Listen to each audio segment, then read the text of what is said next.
जय श्री कृष्णा। आप सभी का हमारे YouTube चैनल पर हार्दिक स्वागत है।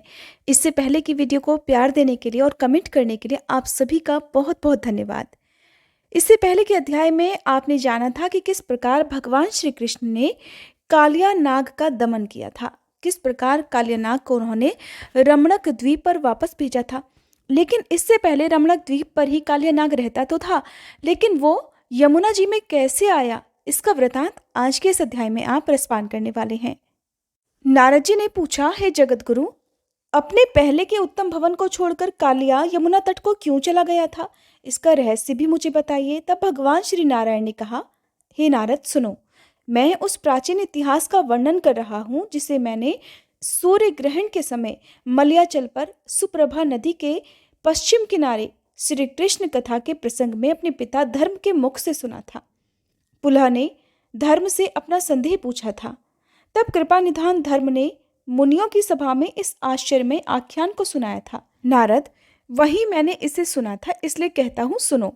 भगवान शेष की आज्ञा से नागगण हर वर्ष कार्तिक की पूर्णिमा को भय के कारण गरुड़ देव की पूजा करते हैं।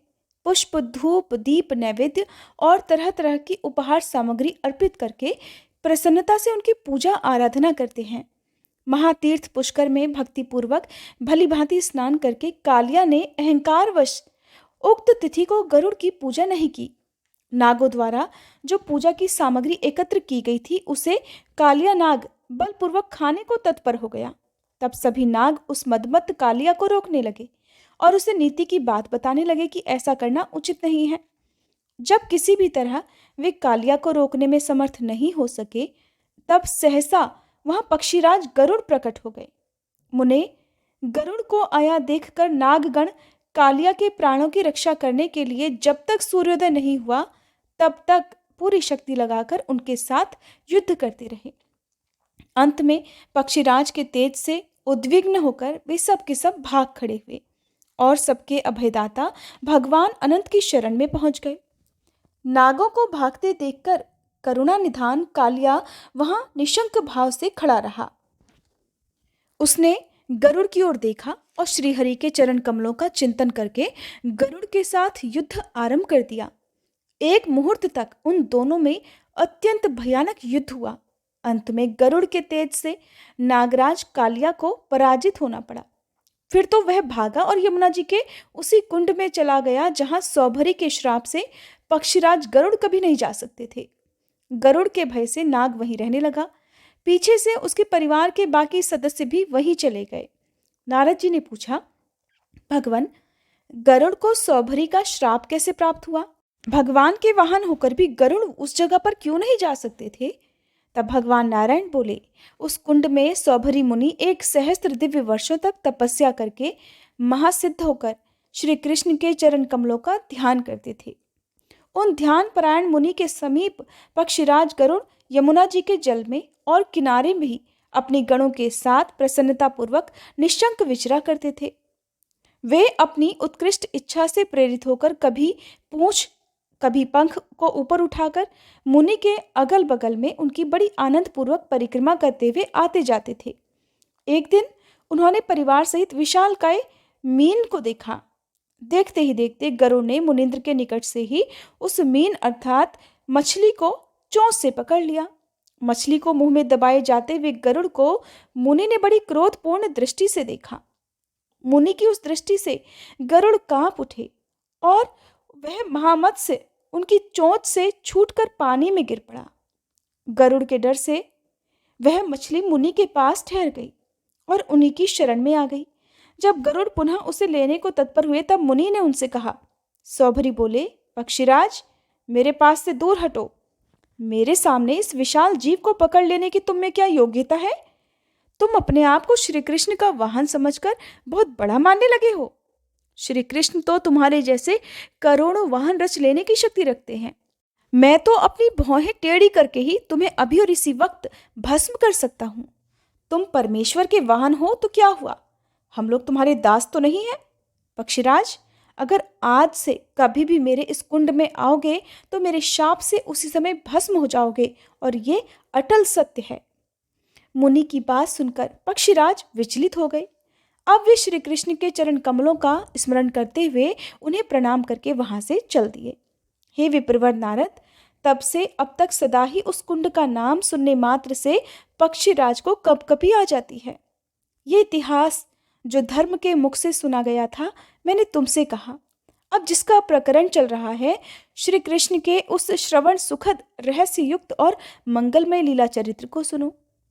श्री कृष्ण बहुत देर तक यमुना जल से ऊपर नहीं आए। ये देखकर ग्वाल बाल दुखी हो गए। अब वे डरकर और मोहवश यमुना जी के तट पर ही बैठकर रोने लगे। कुछ बालक तो शोक से व्याकुल होकर अपनी छाती पीटने लगे और कुछ तो श्री कृष्ण के बिना पृथ्वी पर लोट लोट कर मूर्छित हो गए। कितने ही बालक श्री कृष्ण के विरह से दुखी होकर कालिया दह में प्रवेश करने को ही तत्पर हो गए, अर्थात उस यमुना जी में कूदने को ही तत्पर हो गए। तब कुछ ग्वाल बालों ने उनको ऐसा करने से रोका। कोई कोई तो विलाप करके अपने प्राण देने को तत्पर हो गए और उनमें जो समझदार थे, ऐसे में कुछ बालक उन मरने वाले बालकों की बड़ी प्रयत्नपूर्वक रक्षा करने लगे। जो कोई अपने प्राण त्यागना चाहता था, उनको वो रोकने लगे। कोई हाय हाय कहकर रोने बिलखने लगे, कोई कृष्णा कृष्णा की रट लगाने लगे और कोई तो इस समाचार को बताने के लिए नंदराय जी के पास दौड़े चले गए। कुछ बालक वहां पर शोक, भय और मोह से व्याकुल होकर एक दूसरे से इस प्रकार कहने लगे कि अब हम क्या करें, हमारे श्री कृष्ण कहाँ चले गए। हे नंद नंदन, हे प्राणों से भी बढ़कर प्रियतम श्री कृष्ण, हे बंधो, हमें दर्शन दो, तुम्हारे बिना तो हमारे प्राण निकले जा रहे हैं। इसी बीच में कुछ बालक नंदराय जी के पास जा पहुंचे। वे बड़े चंचल थे और शोक से व्याकुल होकर रो रहे थे। उन्होंने जल्दी ही यशोदा जी को, उनके पास बैठे हुए बलराम जी को और अन्य गोपों और लाल कमल के समान नेत्रों वाली गोपांगनाओं को ये समाचार सुना दिया, जिसे सुनते ही वे सब के सब शोक से व्याकुल होकर दौड़ते हुए, नंगे पांव ही दौड़ते हुए यमुना तट पर जा पहुंचे और बालकों के साथ मिलकर वो भी रोने लगे। सारे ब्रजवासी एकत्र होकर रोते रोते शोक से मूर्छित हो गए। मैया यशोदा तो यमुना जी में प्रवेश ही करने लगी। ये देखकर कुछ लोगों ने उन्हें रोक लिया। गोप और गोपियां शोक से अपने ही अंगों को पीट पीट कर व्याकुल होने लगे। कुछ लोग विलाप करने लगे और कितने ही ब्रजवासी अपनी सुध बुध खो बैठे।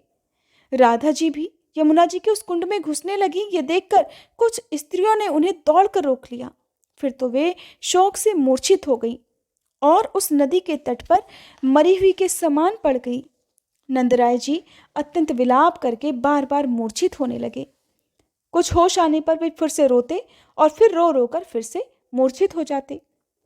उस समय ज्ञानियों में श्रेष्ठ बलराम जी ने अत्यंत विलाप करते हुए नंद जी को, शोक से कातर हुई यशोदा को, गोपों और गोपांगनाओं को, अत्यंत मूर्छित राधिका को, रोते हुए सभी बालकों को और शोकग्रस्त हुई सभी गोप बालिकाओं को धीरज बंधाते हुए इस प्रकार समझाना आरंभ किया कि हे गोपों, हे गोपियों और बालकों, सब लोग मेरी बात सुनो।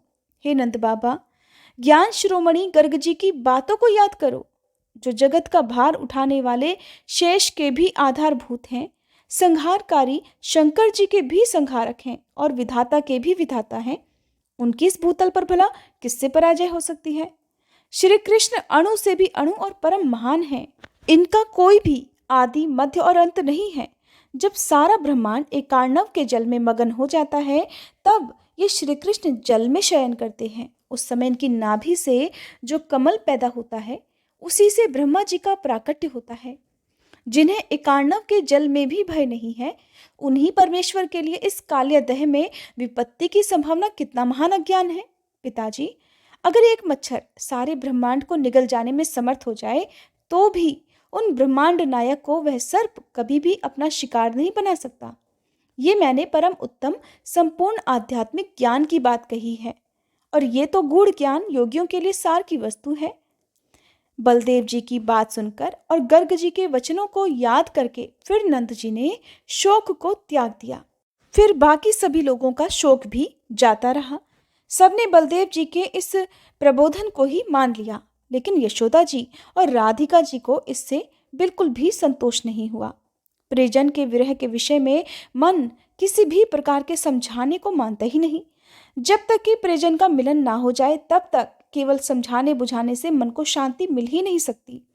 मुने, इसी समय ब्रजवासियों और समस्त गोप गोपियों ने श्री कृष्ण को जल से ऊपर की ओर उछलते देखा। इससे उनके हर्ष की कोई सीमा नहीं रही। वो सब प्रसन्न हो गए। उनका शरतकाल की पूर्णिमा के चंद्रमा की तरह परम मनोहर मुख और उनकी मंद मंद मुस्कान मन को बरबसी अपनी ओर खींचे लेती थी। पानी से निकलने पर भी वस्त्र उनके भीगे नहीं थे, शरीर भी गीला नहीं था। भाल देश में चंदन और नेत्रों में अंजन का श्रृंगार भी बिल्कुल वैसा ही था। समस्त आभूषणों से अलंकृत, सिर पर मोर मुकुट का पंख धारण किए हुए, अधरों में मुरली लगाए हुए अच्युत श्री कृष्ण ब्रह्म तेज से प्रकाशित हो रहे थे। अब तो यशोदा जी अपने लाला को देखते ही छाती से लगाकर मुस्कुरा उठी और उनके मुख को चूमने लगी। उस समय उनके नेत्र और मुख प्रसन्नता से खिल उठे। फिर नंद जी, बलराम जी और रोहिणी ने बारी बारी से श्याम सुंदर को बड़े हर्ष से अपने हृदय से लगाया। सब लोग एकटक होकर गोविंद के श्रीमुख का दर्शन करने लगे। प्रेम से अंधे हुए सभी ग्वाल बालों ने श्री कृष्ण का आलिंगन किया। गोपांगनाएं भी अपनी प्यासी आंखों के द्वारा उनके मुखचंद्र की मधुर सुधा का पान करने लगी। इतने में ही वहां पर सहसा वन के अंदर भाग को दावानल नल ने ढक लिया। उन सबके साथ गौओं का सारा समुदाय भी उस दावाग्नि से घिर गया। वन के अंदर चारों ओर पर्वत के समान आग की ऊंची ऊंची लपटें उठने लगी। ये देखकर सबने अपना नाश अब निकट ही समझा। उस अचानक आए संकट से सब डर गए। उस समय सारे ब्रजवासी, गोपीजन और ग्वाल बाल बड़े दुखी होकर भक्ति से सिर झुकाकर दोनों हाथ जोड़कर श्री कृष्ण की स्तुति करने लगे। ग्वाल बाल बोले, हे ब्राह्मण, हे मधुसूदन, आपने सभी आपत्तियों में जैसे हमारे कुल की रक्षा की है, उसी प्रकार अब आप हमें इस दावानल से भी बचाइए। हे जगतपते, आप ही हमारे इष्ट देवता हैं और आप ही हमारे कुल देवता।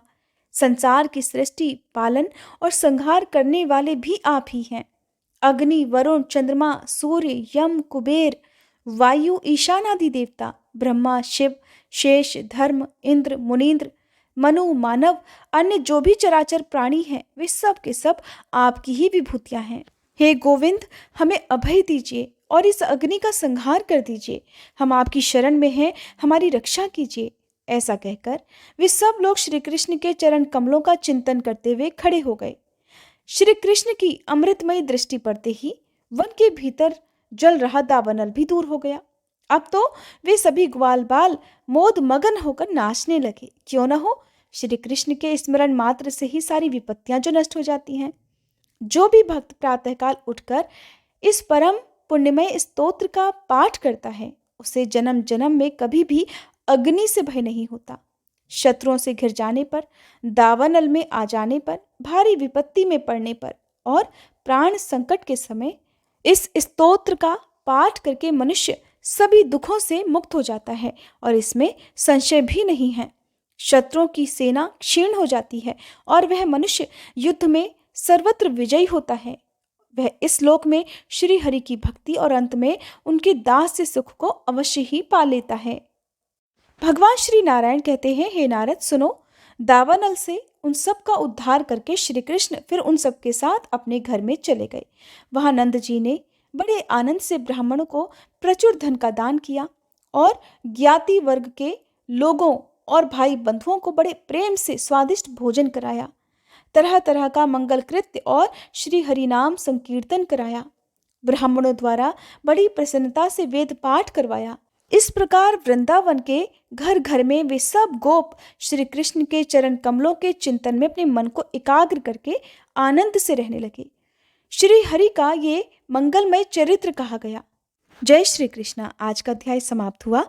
अगले अध्याय में आप जानेंगे कि किस प्रकार भगवान श्री कृष्ण के मोह में स्वयं श्री ब्रह्मा जी ने उनके द्वारा लाई गई गौवे, बछड़े और उनके साथ आए हुए गोप बालकों का अपहरण करके फिर किस प्रकार उन्हें वापस किया था। बहुत ही रोचक प्रसंग है, सुनना मत भूलिएगा।